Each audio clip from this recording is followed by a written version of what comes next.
नमस्कार सर्व स्वामी भक्तांना, तुमचं स्वागत आहे माझ्या चॅनलमध्ये soul journey with Shri Swami Samarth. चॅनलवरती जर नवीन असेल तर सबस्क्राईब करायला विसरू नका, कारण मी माझ्या व्हिडिओमार्फत आध्यात्मिक प्रगतीचा मार्ग ह्याची माहिती पोहोचवण्याचा पुरेपूर प्रयत्न करत असते. छोटे आणि सोपे उपाय जे तुमचं आयुष्य बदलू शकतात. तर आज जी मी माहिती देणार आहे ना, ती आहे की विनायक चतुर्थी जी 21 तारखेला येत आहे. ठीक आहे. तर बघा, विनायक चतुर्थी जी पौर्णिमानंतर येते ती संकष्टी चतुर्थी असते आणि जी अमावस्येनंतर येते ती असते विनायक चतुर्थी. ठीक आहे. तर विनायक चतुर्थीच्या दिवशी तुमची मनोकामनासाठी कुठले असे खास उपाय तुम्हाला करायचे आहेत, मग ते नात्यासंबंधात असू दे, नोकरीसाठी असू दे किंवा मुलांच्या प्रगतीसाठी असू दे. ठीक आहे.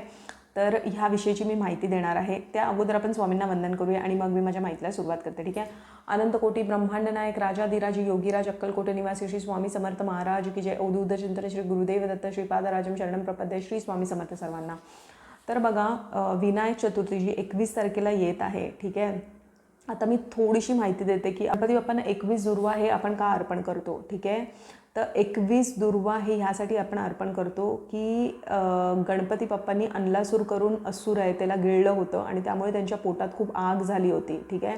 आणि त्या आगीला शांत करण्यासाठी काश्यप ऋषी यांनी त्यांना 21 दुर्वा दिले होते आणि ते दुर्वा त्यांनी प्राशन केले. त्यानंतर त्यांची जी आग होती ती थंड झाली. ठीक आहे.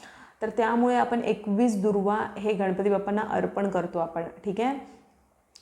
तर बघा, दिवशी तुम्हाला काय करायचं आहे, त्या दिवशी तुम्हाला गणपती बाप्पांची पूजा आराधना करायची आहे. ठीक आहे. एक स्वच्छ पाट किंवा टेबल घ्या, त्यावरती गणपती बाप्पांना विराजमान करा. ठीक आहे. त्यानंतर त्यांना गुळाच्या पाण्याने अभिषेक करा त्यांचा.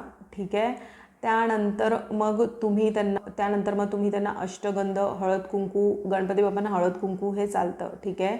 हळद कुंकू तुम्ही त्यांना अर्पण करू शकता. 21 दुर्वा. आता इथे मी तुम्हाला एकदम असा अचूक उपाय सांगणार आहे. जर तुमच्या ना प्रेमसंबंधात, नातेसंबंधात काही अडथळे आहेत आणि तुम्हाला मनोकामना कुठली तुम्हाला धरून जर करायचं आहे, तर तुम्हाला काय करायचं आहे माहिती आहे, तुम्हाला ना लाल आणि पिवळ्या कलरची मोली घ्यायची आहे. ठीक आहे. आणि तुम्हाला ना 21 गाठी बांधायच्या आहेत. ठीक आहे. आणि तुम्हाला 21 दुर्वांच्या गाठी ज्या असतील, ठीक आहे, त्या 21 दुर्वांच्या गाठी तुम्हाला पूर्ण माळ त्याची बनवायची आहे. अशी 21 दुर्वांच्या गाठीची 21 गाठी असायला पाहिजे. ठीक आहे. आणि ती माळा तुम्हाला बनवायची आहे 21 दुर्वांची. म्हणजे एक जोड ही 21 दुर्वांची असली पाहिजे आणि तीन पानं असतात दुर्वांची, तर तुम्हाला माहितीच असेल. तर त्या पद्धतीने तुम्हाला गाठी बनवायची आहेत, 21 बनवायची आहेत आणि प्रत्येक गाठीला ती प्रत्येक गाठीमध्ये दुर्वा बांधत जायची आहे आणि 21 दुर्वांचा हार बनवायचा आहे तुम्हाला, माळा बनवायची आहे. ठीक आहे. आणि ती 21 दुर्वांची माळा जाऊन तुम्ही गणपती बाप्पांना अर्पण करा. ठीक आहे. जर घरी बघा तेवढी मोठी मूर्ती किंवा फोटो असावा लागेल तुम्हाला. ठीक आहे. नसेल तर मग तुम्ही देवळात जाऊन ती अर्पण करा. त्याबरोबर तुम्हाला तिथेच बसून ना 12 नाम हे गणपती बाप्पांचे म्हणायचे आहेत. ठीक आहे. आणि तुमची जी काही मनोकामना इच्छा आहे ती तुम्हाला बोलायची आहे. ठीक आहे. आता ह्याच्या व्यतिरिक्त तुम्हाला काय करायचं आहे ना, जर तुम्हाला नोकरीत जर प्रमोशन पाहिजे असेल, ठीक आहे, नोकरी संबंधात जर प्रमोशन पाहिजे असेल, तर तुम्हाला 5 हळकुंड हे घ्यायचे आहेत आणि तुम्हाला ते अर्पण करायचे आहेत गणपती बाप्पांना. आणि तुम्हाला म्हणायचं आहे, हा मंत्र म्हणायचा आहे, श्री गणाधिपतीय नमः. ठीक आहे. श्री गणाधिपतीय नमः या मंत्राचा तुम्हाला जाप करायचा आहे. ठीक आहे. 3 माळा तरी करा. नेहमी मी सांगते की 1 माळा नसते करायची कधी, पण 3 माळा तरी मिनिमम व्हायला पाहिजे. ठीक आहे. तर तुम्ही 3 माळा हा जाप करा. ठीक आहे. त्यानंतर जर तुम्हाला प्रेमसंबंधात खूप अडथळे येत असतील, खूप ताणतणाव असेल, तुम्हाला 5 इलायची आणि 5 लवंग हे तुम्हाला गणपती बाप्पांना अर्पण करायचे आहेत. ठीक आहे. ह्याच्या व्यतिरिक्त जर तुम्हाला खूप आर्थिक तंगी असेल ना, म्हणजे खूप हालाकीचे दिवस आहेत, तर तुम्हाला 108 आहे ना शमीची पानं ही गणपती बाप्पांना तुम्ही अर्पण करू शकता. ठीक आहे. गणपती बाप्पांना त्या दिवशी माव्याचा भोग दाखवा. माव्याच्या लाडूचा भोग दाखवू शकता, माव्याच्या मोदकाचा भोग दाखवू शकता. ठीक आहे. उकडीचे मोदक हे तुम्ही त्याचा भोग दाखवू शकता. ठीक आहे. तिळाचं खूप महत्त्व आहे, तर तिळाचा लाडू किंवा तिळाचे मोदक ह्याचा तुम्ही भोग दाखवा. मोदकाच्या शेपमध्ये पण तिळाचे लाडू, जसे लाडू करतो तसंच आपण मोदकाचा शेप देऊन करू शकतो. ठीक आहे. तर ते तुम्ही भोग दाखवा त्या दिवशी. ठीक आहे. जर तुमच्या मुलांची प्रगती होत नसेल तर तुम्हाला काय करायचं आहे, तुम्हाला एक तुपाचा दिवा त्यांना प्रज्वलित करायला सांगायचा आहे. दर मंगळवारी त्यांना लावायला सांगायचा आहे आणि तो उजव्या बाजूला ठेवायचा. बघा, तुपाचा दिवा नेहमी आपण आहे ना, देवारा असतो ना आपल्या देवांच्या उजव्या बाजूला हा नेहमी तुपाचा दिवा ठेवला जातो आणि तेलाचा दिवा हा नेहमी डाव्या बाजूला ठेवला जातो. ठीक आहे. तर तुम्हाला काय करायचं आहे की तुम्हाला तुपाचा दिवा लावायला सांगायचा आहे तुमच्या मुलांना आणि तिथेच बसून त्यांना ओम ओम गणपती नमो नमः ह्या मंत्राचा जाप त्यांना करायला सांगायचा आहे 21 वेळेला तरी, ठीक आहे.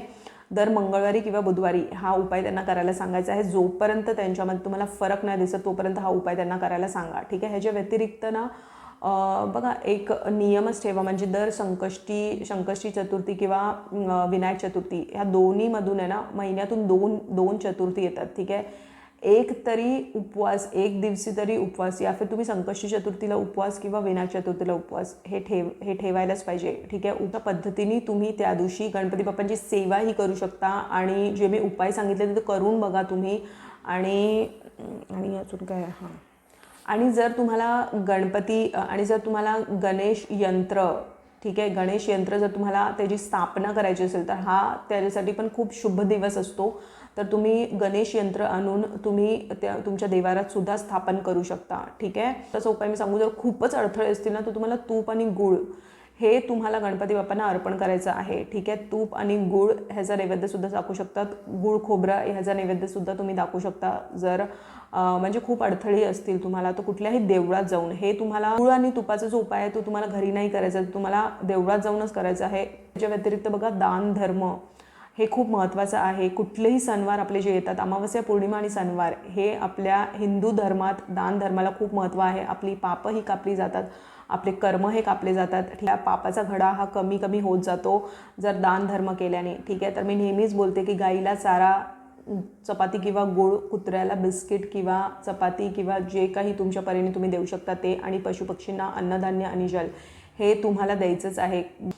पशुपक्षींना अन्नधान्य हे घरी देऊ नका असं तर, ठीक आहे. पितृपक्षात देतो ते वेगळं आहे, पण इतर वेळी देऊ नका, बाहेरच आपल्याला द्यायचं आहे, ठीक आहे. तर हे सगळे उपाय करून बघा तुम्ही आणि तुमच्या जीवनात परिवर्तन आणा. गणपती बाप्पांचं वाहन हे गज हत्ती पण आहे, तर त्या दिवशी तिला चारासुद्धा तुम्ही घालू शकता, ठीक आहे. तर हे सगळे उपाय करून बघा, तुमच्या जीवनात परिवर्तन आणा. तर हाच होता माझा व्हिडिओ. मला हेच आज सांगायचं होतं की कशा पद्धतीने तुम्ही त्यांची सेवा, पूजा, आराधना करू शकता त्या दिवशी. आणि जर तुमची कुठलीही मनोकामना असेल जी खूप वेळेपासून होत नसेल पूर्ण, तर तुम्ही कशी पूर्ण करू शकता, ठीक आहे. तुम्हाला या व्हिडिओमार्फत महत्त्वपूर्ण माहिती भेटली असेल तर प्लीज माझ्या चॅनलला सबस्क्राईब करा. स्वस्त राहा, स्वामींच्या नामात आपलं मन रमून राहा आणि कोटी कोटी धन्यवाद हा व्हिडिओ बघितल्याबद्दल.